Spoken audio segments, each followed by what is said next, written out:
Alat tas papi kostik. Nama kelompok. Miftahul Jannah 120144041. Isam Safitri 120144045.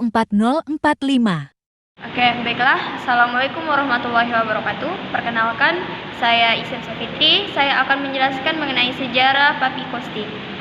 Sejarah papi kostik dibuat oleh Max Martin Kostik, Professor of Industrial Psychology at Boston State College di Massachusetts, USA, awal 1960-an.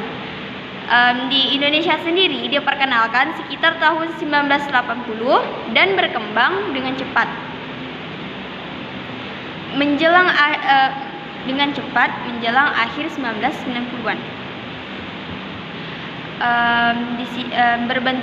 Berbentuk self-report inventory, papi sekarang digunakan oleh lebih dari 1.000 perusahaan di dunia, tersedia dalam 25 bahasa.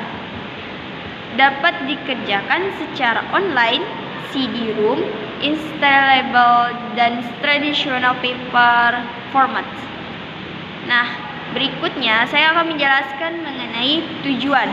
Tujuan papi kostik itu sendiri mempunyai dasar teoritis yang kuat. Yang pertama yaitu administrasinya itu sederhana, lengkap, dan berhasil.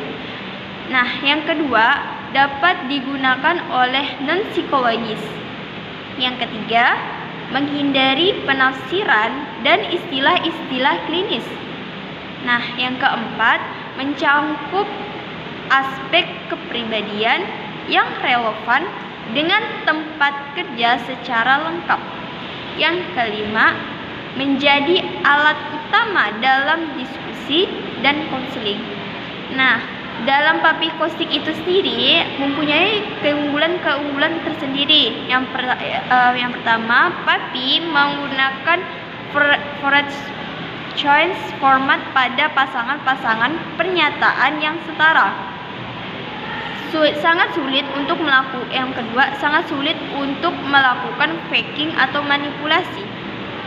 Nah, yang pertama karakter bebas dan membentuk komponen dasar kepribadian.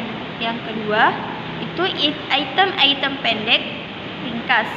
Yang ketiga itu ada administrasi, scoring, dan analisis konfigurasinya mudah. Yang keempat, interpretasi logika dan spesifik sehingga dapat dipahami dengan jelas oleh tester maupun testi.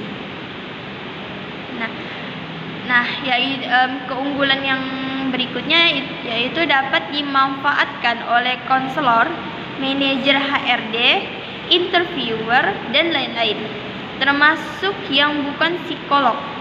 Sangat berguna untuk evaluasi karyawan karena menggambarkan administration stylist dan dapat digunakan 2 orang atau lebih untuk mengetahui hubungan atasan bawahan dan mengembangkan solusi interpersonal. Baiklah, di sini saya Miftahul Jannah. Saya akan melanjutkan penyampaian administrasi tentang tes papi kostik ini. Administrasi tes papi kostik ini merupakan respon di mana untuk memberi tanda sejauh mana mereka setuju atau tidak setuju dengan pernyataan dalam rating skala 7 skala. Nah, pernyataan ini ada 6 item skala sosial desirability. Yang pertama ada papi 1, di mana masing-masing item ini terdiri atas 2 pernyataan yaitu A dan B. Nah, subjek diminta untuk memilih satu di antara pernyataan untuk yang sesuai dengan dirinya dan bukan untuk memilih yang dianggap umum atau wajar oleh masyarakat. Nah, yang kedua ini apabila subjek memilih pernyataan A, subjek diminta untuk melingkari tanda anak panah yang ada di atas nomor item pada lembaran jawaban. Nah, yang ketiga ini apabila subjek ini memiliki pertanyaan yang B atau salah gitu, subjek diminta untuk melingkari tanda panah yang ada di bawah nomor item pada lembar jawaban. Nah, yang keempat, ini tidak ada batas waktu, tapi biasanya dapat diselesaikan selama 2 atau 35 menit. Skor yang biasanya dihitung pada 20 skala 20 skala banding 10 skala peran dan 10 skala kebutuhan. Nah, yang kelima, ada atas dasar skor ini kedudukan individu dipetakan, ya maksudnya dipetakan ke dalam suatu profil atau well yang diorganisirkan di sekitar 7 struktur faktor. Yang keenam, alat Papi Kostik ini terutama didesain untuk digunakan oleh para manajer, staf teknis, senior, penyelia pekerjaan kantor, dan training pasca sarjana.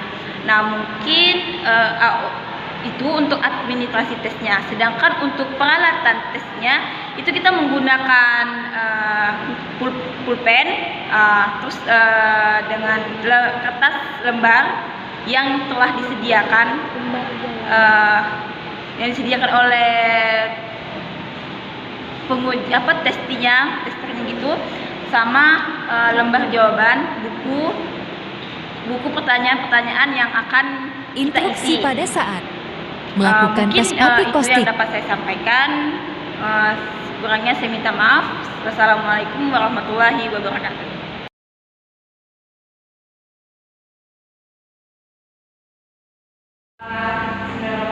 Assalamualaikum warahmatullahi wabarakatuh. Waalaikumsalam warahmatullahi wabarakatuh.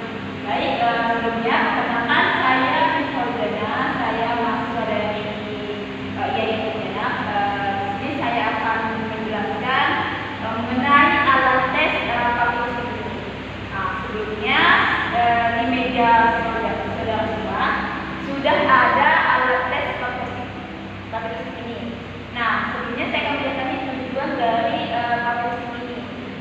Tujuan dari tes Papi Kostik ini adalah untuk mengukur dinamika dalam mengevaluasi perilaku di suatu pekerjaan atau situasi kerja dalam perusahaan.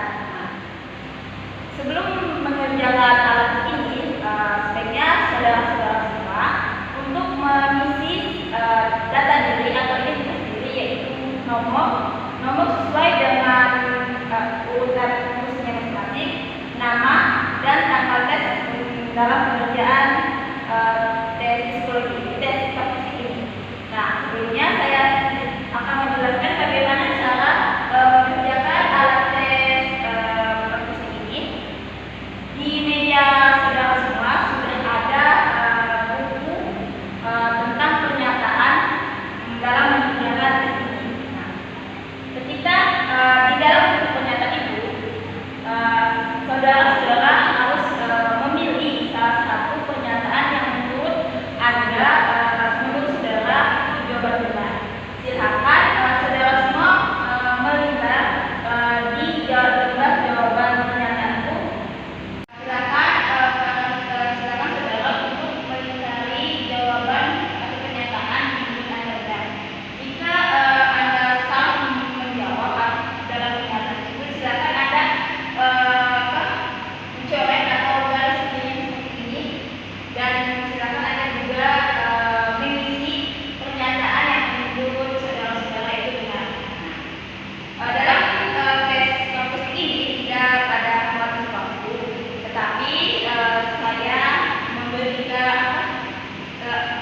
mencoba bekerja sama pada saudara-saudara semua untuk mengerjakan dengan cepat dan tepat dalam pengerjaan tes Papi Kostik ini. Jika saudara-saudara semua sudah ada yang mengerti, silakan kepada saudara semua untuk mengerjakan pekerjaan tes yang sudah ada di meja saudara semua. Ini salah satu pada saat melakukan tes Papi Kostik. Tidak ada batasan waktu dalam pengerjaan.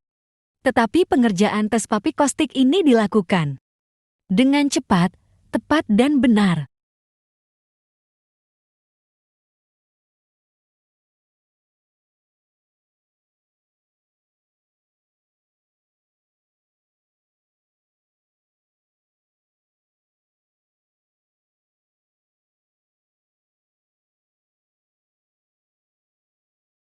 Terima kasih guys sudah menonton video kami tentang alat tes papi kostik. Semoga ilmu yang kita pelajari bermanfaat untuk kita semua. Bye guys. Tunggu di video kami selanjutnya.